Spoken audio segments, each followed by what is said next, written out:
Well, thank you very much. Let me just start by saying that I'm very happy that I was invited here. Thank you very much, Miriam, to you that I have the chance to talk here. My name is Wolfgang Schellenbacher. I work for the Documentation Center of the Austrian Resistance in Vienna and for the Jewish Museum in Prague as well. While working for the Jewish Museum in Prague, I'm there especially for the European Holocaust Research Infrastructure project at the moment. I'm going to talk about medical aid and helplessness in the Terezin Ghetto. So this is a very similar topic to what we've just heard. So the worst case scenario for me talking after Anna Heikova, nevertheless, that also gives me the choice to cut it a little bit, hopefully. So as we've heard, Teresin had been served as a major site for suffering and death of Jews from several European countries. I'll put up some numbers here for you. Partly Anna Heikova had mentioned them already. I won't read them to you. It's a little bit of PowerPoint karaoke that I won't do now. But let me just point out, while the general history of Teresin had been very well researched so far, they often have researched the great cultural life and the story about children in Teresin, or children operas and the lectures and so on, which made Teresin seemingly unusual. However, this often obscures the harsh reality of life in Teresin and the harsh condition in Teresin as well. The life under constant shade of death and transportation and malnutrition, the work of the medical and welfare department mirrors the life of the inmates in Teresin. So this presentation is going to look at the extensive healthcare system in Teresin that Jewish prisoners were able to establish and maintain in the face of unbearable conditions. It will also look at the bravery and self-sacrifice of many medical professions who fought to maintain the system and saved as many lives as possible, whilst on the other hand, of course, also being forced to work within the wider Nazi machinery that sought to exterminate both their patients and themselves. And I think that's something we have to be aware of, that they are also patients at the same time as being physicians always. We have mentioned, or Anna has mentioned the name Erich Springer already. He's a doctor who comes with the first transport to Teresin and puts up in a barrack the first temporary sick bed with sick bay with 8 bunk beds. And only half a year later, we see that on 30th of June 1942, a report of the Jewish Council details the statistics of the medical department and says that 133,000 treatments had been carried out by 260 physicians, and additionally 1,273 nurses had cared for patients in 2,736 sick beds as well as in their living quarters. So these statistics, of course, demonstrate on one hand the amount that they were able to put up, but also we should have in mind that these large sounding numbers of professionals and the quick installation of more and more healthcare units were rather the result of the catastrophically worsening living conditions and the overcrowding in Teresin rather than an improvement in the medical conditions as well. We've heard the story about medical instruments a little bit already by Anna, so I won't go into detail here too much, but let me just say that the first operation, for example, was carried out. It was an amputation of a lower leg, and it was carried out by a saw that was borrowed from a handyman, and the operation cloth was collected amongst the inmates. So you can really see how primitive they had to work in the beginning, and this actually really got better over time. Yeah, from 1942 onwards, especially from May and June, elderly people came to Teresin, especially from the German Reich, and we've heard also about the living conditions of elderly people in Teresin already a little bit. Let me just map this a little bit from a certain period of time, where you can see where elderly people in Teresin were living. So the redder it gets on the map, the more people were living here, because they were often concentrated in old people's homes or concentrated in barracks under often quite horrible conditions here. If you also, next to this map, try to map the documents that were dealing with healthcare from Teresin, something that we've done or tried to do in the ERI project as well. I won't go into detail here, but of course I'm happy to answer questions about that later. We can also see that healthcare is a major issue here in Teresin, and you can find documents from all different kinds of places within the Terezin Ghetto. But it also shows sometimes that especially documents dealing with the situation of elderly people in some barracks, you won't find too much there because there was not so much dealing here in these barracks. At its peak, the medical welfare department included 133 sub-departments overlooking every part of medical life. And in July 1943, almost 20% of all ghetto inmates worked within the medical department. So you can really see how big this was.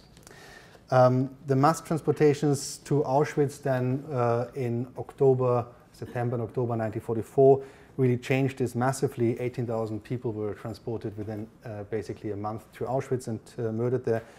And that also meant that out of, at that point, 720 doctors, only 76 stayed behind in Teresin. And that meant that during this period, patients were often not treated at all anymore, since there were barely any nurses and doctors left. From April 20th, 1945 onwards, evacuation transports were reaching Teresin, and that brought, of course, different problems. 15,000 inmates from other concentration camps, often carrying diseases into the ghetto. On April 24th, spotted fever was found for the first time and soon became an epidemic. That also meant, of course, that even after liberation in May 1945, 170 doctors and nurses still had to look after these 17,000 inmates, and therefore the duty to perform labor for physicians and nurses was still up in this period of time. In the end, it was mainly nurses and physicians who stayed in Teresin often until end of August 1945, treating the old and sick who were still unable to return home. Let me just look at the healthcare as, I would say, instance of powerlessness. As part of the Jewish self-administration, the whole healthcare system, the ghetto, reflects the forced cooperation between Jewish functionaries as well as doctors and nurses and the SS camp commanders. And at the same time as providing healthcare provision, the prisoners were also forced through the system that Doron Rabinovich described as instances of powerlessness to work as part of the process designing for their own annihilation. The decision which had to be made by the physician of whether patients were considered fit for labor and even more whether they were fit for transport to the east is a typical example for this dilemma within the medical department. Until autumn 1944, the so-called Jewish self-administration and its departments were forced by the SS to put together the transport list themselves. So the Nazi system of annihilation perverted often the ethical values of the healthcare, since the health of the inmates wasn't only decisive for surviving the ghetto, but also decided whether people would be selected for inclusion in a transport to the east. Critically ill people were officially not selected for transports or were taken off transport lists. So in these cases, physicians could attest a person being incapable of transport.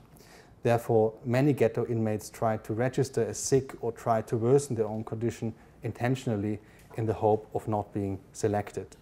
So while most doctors and nurses went to great efforts, obviously, trying to cure their patients or at least alleviate their conditions and ease their pains, at the same time they were forced to decide about whether they would be deported to the east. Doctors approached this dilemma very differently. One example would be Dr. Franz Hahn, who worked as a physician in Teresin and described this moral dilemma of, as he said, judgment over life and death. In an interview, he said, and I quote, "Especially in Teresin, the question was, whom are we giving up for transportation? And we gave them the terminally ill and tried to keep the less seriously ill, those who could still be treated, simply for one and only brutal reason. You are so ill, we won't get you through anyway. But if this guy next to you, who can still be treated, doesn't have to leave because you basically take over for him, we have saved a life here." Nevertheless, not all physicians in Teresin thought that way. Erich Springer, a physician we have heard about already, described the procedure as completely arbitrary. He said, and I quote, "We tried to keep sick people away from transportation, no matter whether they were chronically or seriously ill, as a journey of undefined length could be a risk for their lives." So some people working in the medical department attempted to resist the system even they were forced to work under. A doctor and a nurse were sent to a small fortress prison in Teresin and executed there because they had injected people with typhoid to ensure that they would not be put on a transport list. A last point here would be the so-called qualification lists. That means that before any new transports leaving to the east, all heads of departments and sub-departments and units in Teresin had to put together so-called qualification lists. And the member of staff was qualified or classified in 4 categories: indispensable, relatively indispensable, relatively dispensable, and dispensable. So a better qualification in this list meant better protection from transportation, of course. For the ghetto inmates, the classification led to immense pressure to perform. Alice Rand, a nurse in Teresin, described this pressure, and I quote, "Every task, every sick note, every change of functional location happened in the shadow of the fear of transports and was crucially for living or dying. If you were working hard, you expended your last strength very quickly, considering the nutrition that was under the subsistence level. If you got sick, you were transported immediately if you were on sick leave.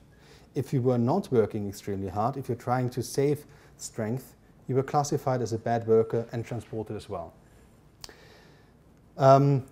One of the most interesting example of this innovative help that medical professionals offered in the ghetto, whilst also being forced to work within the wider Nazi machinery that sought to exterminate both the patients and themselves, is the story of Viktor Frankl. I won't go into detail about his life too much because I think he's very well known.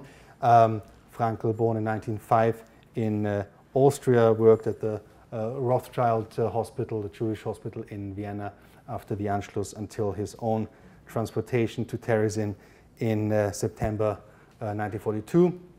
And it's only 6 weeks after he was transported to Teresin that the unit for assisting ill people, the so-called Referat für Krankenhilfe, was established in the ghetto, and he was made head of this unit from November 1942 until he was transported on to Auschwitz in October 1944. Looking at the work of this unit, this is really quite interesting in my point of view, because you can see the different angles they have and the different kind of work they're trying to do to help people here. One part would be organizing small concerts, plays and lectures in sick bays or quarantine offices. So you could see they're trying to go to the patients, go to the people to higher morale of these people. Another thing would be counseling. Counseling is very interesting as well because of the main counselor of his unit, that was Regina Jonas, first female rabbi who was transported from Germany to Theresienstadt. And she was counseling for this unit, and also that included foreign language conversations.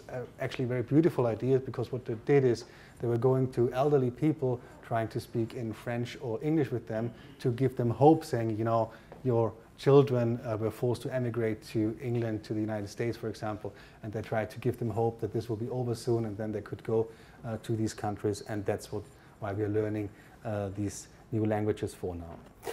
Another part would be helping arriving people cope with the shock. You know, when they came to the Terezin Ghetto, the shock was actually something that you can find also in reports on medical treatments in Teresin, because there was really people got sick afterwards in a variety of forms from this transport shock. And Frankl himself and 6 other colleagues were offering psychotherapy also in the ghetto. Something is very interesting. Of course, you can also ask yourself how this might even work in a surrounding of a ghetto. Nevertheless, very interesting work, and it also included psychiatric work, including suicide prevention.